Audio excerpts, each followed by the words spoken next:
Assalomu alaykum hurmatli mijozlar. Real Estate Murod kanalini kuzatib borayotgan obunachilarimizni, aka-ukalarimizni bugun narxiga juda yaxshi xonadonga keldik.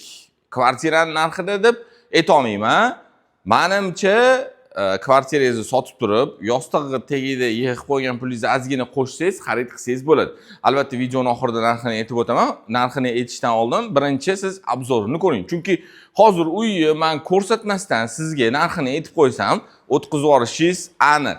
Siz bu yerda qilingan ish, qilingan mehnatlarni bitta ko'ringda, keyin oxirida aytasiz. To'g'ri Murod, narxiga arzir ekan, shuncha mehnat qilindi-yu deysiz. Xo'p, hovlimizni 175 sotiq, binoni kvadratiga keladigan bo'lsak 153 kvadrat. Bitta podval, birinchi va ikkinchi qavatlarimizni.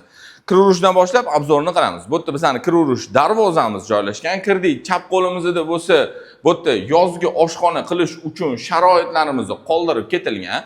Yozgi oshxona masjidga joylashtirsangiz, bemalol bu yerda yozda o'tiradigan joy qilib qo'ysangiz bo'ladi. Tashqari tarafimiz uchun sanuzel, kichkinagina bu yoqda yashil maydonimiz qilingan. Joylashgan joyiga keladigan bo'lsak, Sergeli tumani Qo'shqo'rg'on mahallasida joylashgan. Elbrus to'yxonadan mahallaning ichiga shundoq kirganingizda, mana shu mahallamizda joylashgan. 175 sotiq. Sizni bitta oilangizni o'zini ichiga bemalol sig'dirib oladigan xonadon bo'lgan. Ichkarida mana planirovkani o'zingiz bitta ko'ring. Sizni oilangizga mos keladimi, yo'qmi, kommentariyada yozib qoldiring. Boshqa supermarketlardan o'zini katta assortimenti bilan ajralib turadigan oilaviy supermarket Andalusga kelganmiz. Bugun Toshkent shahar bo'yicha o'zini 7 ta filiali bor. Men Instagram profilligisini atmetka qilib qoldiraman. Kiring, ko'ring, qaysi lokatsiya sizni yashayotgan joyingizga yaqinligini va o'zingiz kelib assortimenti ko'pligiga bitta ishonch hosil qilasiz. Aynan siz qidirgan mahsulotlar bizani supermarketimizda bor. Hammanglarni Andalus do'konida kutib qolamiz.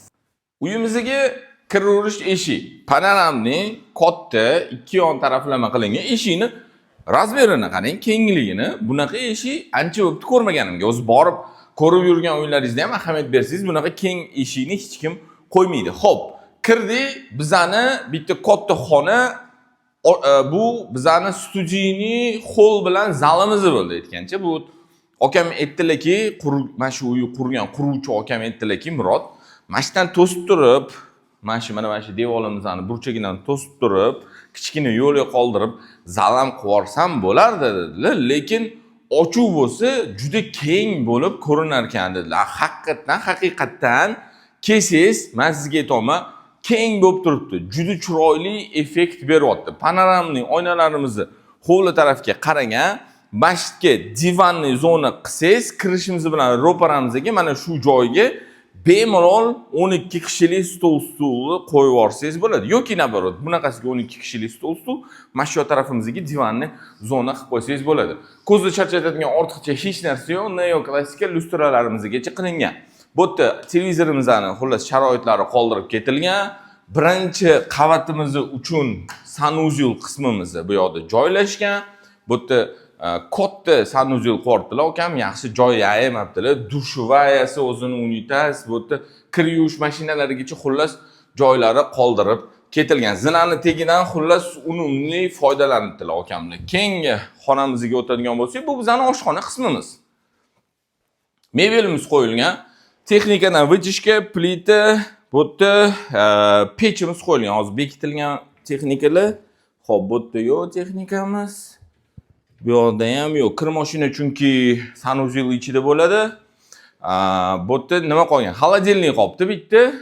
Mikrovalnovka. Uni alohida mana shu qayerdadir joylasa bo'ladi. Xullas, oshxonamizda bemalol ovqatni tayyorlab turib, yonida ovqatlanadigan joy qilib qo'ysa bo'ladi. Bu yoqda ham televizorimizga sharoitlari qoldirib ketilgan. Orqa hovlimiz bor. Bu yoqda kichkina o'zini kotelniga chiqadigan bu yoqda eshigi bor. Mana shu orqa hovliga ham menimcha, endi albatta bu mening fikrim, kichkina yozgi oshxona joylab qo'ysa bo'ladi. Ikkinchi qavatga chiqamiz endi. Ikkinchi qavatga chiqdik, hamma spalni tepada joylashgan. Birinchi yotoqxonamiz. Bolalar uchun mo'ljallangan, ortiqcha hech nima yo'q. Patologlar ham adnatonni, aboylarimiz ham adnatonni, sal yaltirog'i bor. Buni chiroqni yoqqaningizda ko'rinadi. atak o'chirib qo'ysak, qani, mana o'chirib qo'ysak, bir xil однотонный bo'lib turibdi. Ani chiroq lampochka tushganida отражать qilyapti, sal. Xo'p, birinchi xonamiz bo'ldi bu. Yo'ldan o'tdik, bu bizani mana ikkinchi xonamiz. Bu yerda xuddi shunaqa aboy atachentani effektini beradigan aboylarimiz qilingan. O'zini bu xonamizning balkon qismi bor. Hozir balkonni ko'rsatib o'taman. Balkondan hovlimizning ko'rinishi, birinchi tepa qavatdan va mahallamizning ko'rinishi. Mahallamizda ham, ro'paramizda ham katta-katta uylar tushgan. Mana bu biralani ham kichkina bo'lsa ham, aksessuar, kichkina aksessuar, lekin qanaqadir chiroyli vid beryapti. Mana svetni o'chirib qo'yib, kechqurun yoqib qo'ysangiz, mana bu fonni ko'rsatgan mana, yonib turishini juda chiroyli effekt beryapti. Arzimagan pul turadi, to'g'ri, faqat bitta tarafi bor. Remont qilayotganingizda bu yerda sim bilan включательga provod tashib ketishingiz kerak, ya'ni sim tashib ketishingiz kerak. Atak effekti juda zo'r turibdi. Xo'p, keyingi xonamizga o'tadigan bo'lsak, bu bizani 3-xonamiz. Uy egasining yotoqxonasi mana shu bo'ladi. Bitta katta spalnamiz joylashgan, bittasi sal kichkinaroq, bittasi o'rtacha. Bu bo'lsa eng katta yotoqxonamiz bo'ldi. Shunda siz uyni xarid qilasiz, mana shu yotoqxona, ya'ni mana shu spalna sizniki bo'ladi. Keyin bu yoqda bo'lsa bizda o'rtada ikkinchi qavatimiz uchun mo'ljallangan общий sanuzyelimiz joylashgan. Ikkinchi qavatda yaxshi vannali qilingan.